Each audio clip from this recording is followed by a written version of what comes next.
Okay, it took Raul Gonzalez 142 matches to score about 71 goals in the UEFA Champions League. But for Lionel Messi, he needed how many? Just 90 games. And also for him to actually equal the record last night. And Luis Suarez, when will he finally score for Barcelona? 3 games now. The good thing is that Barcelona got to win yesterday. His first 2 games, they actually lost. But yesterday they got to win. But Luis Suarez is really not his former self. Maybe he needs more time to actually get back into the game. Hello and welcome to Sports This Morning. I'm Cecilia Amogbe. First, let's take a look at the major headlines. Well, these 2 players you will see on your screen, I'm talking about Edward and, of course, Umfom Odo. They have 41 goals between them this season, and nothing will make them more fulfilled than scoring in front of their home fans. And, of course, that will be when Nigeria face Ghana tomorrow in Akwa Ibom Stadium. The game is a friendly game, but these 2 players who are on fire, 41 goals they've scored this season in Nigerian Professional Football League, they will definitely be spearheading the Nigerian attack. Okay, also on the program is Manuel Pellegrini. Of course, for him, he just can't understand why his players are not scoring. And of course, the reason why they can't just perform at the Champions League. He will talk more on this on the show. We will also be bringing you George Foreman's interview on Rumble in the Jungle. And he's going to talk about his friendship with Muhammad Ali and a man he actually calls the brother he never had, or rather a brother he always wanted. More of him on the show.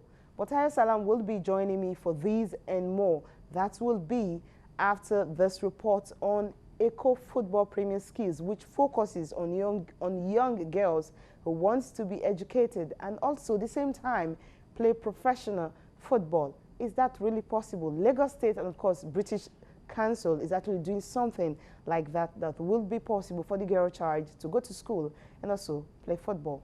Let's take a look at the reports.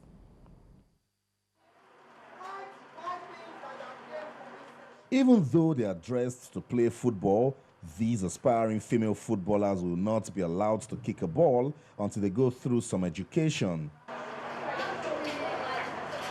Combining education and football is the core objective of the Eco Football Premier Skills Project, an initiative of the British Council working closely with the Lagos State Football Association and Ministry of Education. It is a mission to empower the girl child. Many countries have used sports to reach out to girls, and we just felt it's key to train girls in issues that affect them, especially child protection, child rights, also for the appreciation of sports as well. And so, with mixed expressions, guided with a passion for football, secured in this foundation that encourages education, a possible boost awaits women's football. Some of them have dreams that even goes beyond playing the game. Level that where other females that have the opportunity to play football, I'll take it to that level. How to help them and to make them know that they have that skills. Since they're not getting the opportunity now, that I'm going to help them to enlighten them to get that opportunity and that skills to play the football. And that is exactly what this project is trying to achieve. From 6 educational districts in Lagos State government schools, 26 teachers have been recruited to teach football skills and child rights to about 300 secondary school girls under the ages of 13 to 16 years for 2 months. As big as this is, believe me that it's a pilot scheme. We expect that next year we'll have over 1,000 children, young ladies, involved in this program. Don't forget that this program is the second part. The first part is actually training the teachers, the educators. It's good to teach them how to live a good life, how to be ambassadors of their immediate environment, and how they can impact positively on their contemporaries in school. At this stage, it is not competitive. The girls are just going through the basics of kicking the balls around the cones, but one of the trainers, Hassan Titilayo, sees a bigger picture. What I think Lagos State is trying to do is to build these girls through sports to see that they can become something, not only as in I'm a girl, but to empower them that when they meet themselves in a situation where they have to use sports as a means of, let's say, either recreation or livelihood in the future. We all have talent. Boys sing, girls sing. boys dance, girls dance. So whatever men can do, women can do better. That says it all. In other words, Halima's message is that the Super Eagles play football, so do the Falconets and the Super Falcons. She wants the administrators to give it equal attention, and supporting this sort of program is a good way to start. Despite getting lesser attention compared to their male counterparts, women's football in Nigeria has defied all odds to shine. The Falconets have made back-to-back final appearances at the FIFA Under-20 Women's World Cup. Just recently, the Super Falcons won the African Women's Championship for a record 7 times. Now, with a program as this aimed at combining education and football, the future of women's football in Nigeria has just gotten brighter. Austin Okunakpan reporting for Channels Television News. The beautiful report there. Of course, the girls really happy to go to school and play football. Maybe someday you might just find one of these girls representing Nigeria at the biggest stage.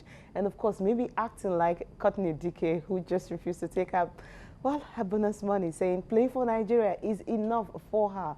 Is that really enough football? Well, that's what Courtney Dike. Taya Salam is here this morning. Taya, good morning. Yeah, I think that's a very laudable project and initiative right there. And you can understand, though, you want to be a professional footballer, but the perfect situation for me is if you go to school and you play football.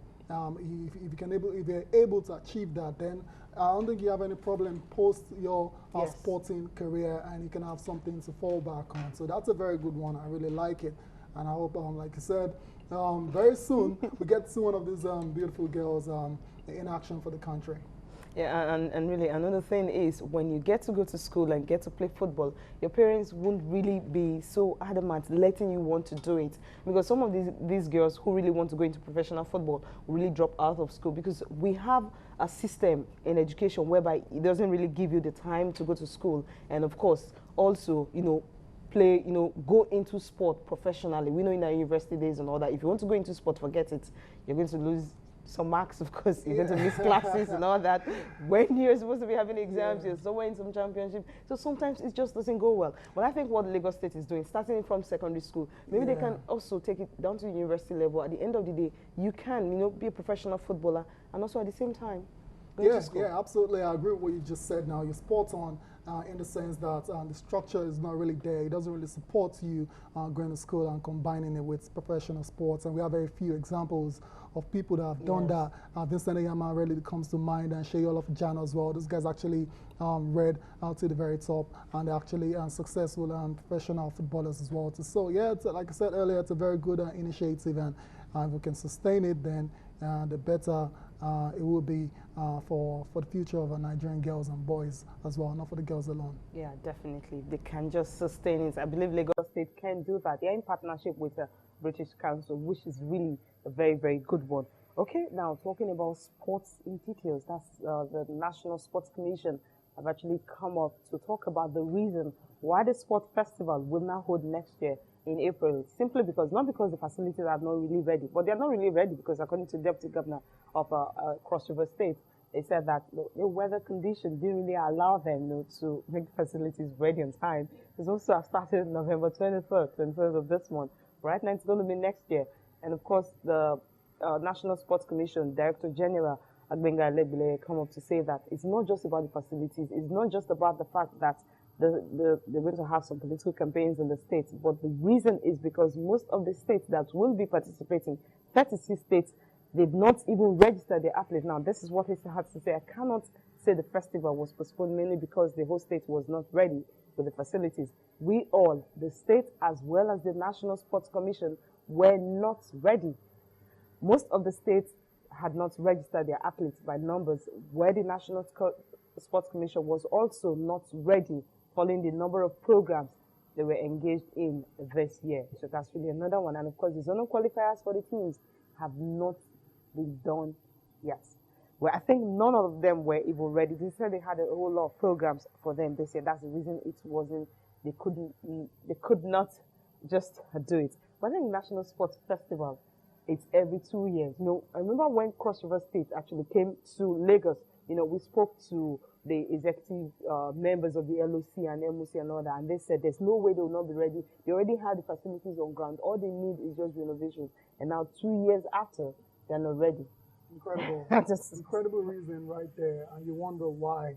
And why, what is so what special? were the programs Yeah. the National Sports Commissions were really doing that the flagship we have, more like the Nigerian Olympics? That's it right there, yeah. It's really, they can't really Yeah, take them for it's that. actually postponed. And the reasons for me is just, I'm not buying it at all.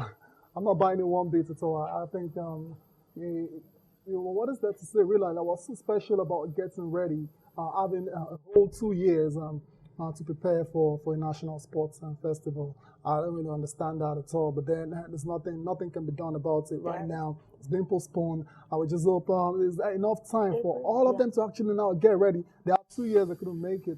How many months do they have now? Yeah, so we'll see how that. Yeah, we'll see how that pans out. And because stranger things have happened in Nigeria, and now they can get it done. But then it's just a shame it's not going on as scheduled. Well, I think at that time, schools might even be on holidays. That might even give some, you know, our kids actually to really participate. Being that they've said they want trades open, it's going to be free for all. Everyone can come compete and all that. It's still going to be a good one. And for the fact that, you know, Cross River State, they have this view of actually making everything very big and huge. They said when it came to Lagos, look, they want to ensure that ECO 2012, it's easily forgotten. They want to have something that everyone can talk about 10 years to come. Maybe that's the reason they refer to the structure they have, but not really enough to do that, to actually beat what Lagos State did in 2012. So the 19th edition that they will be hosting next year will definitely be a super one. I hope that will be.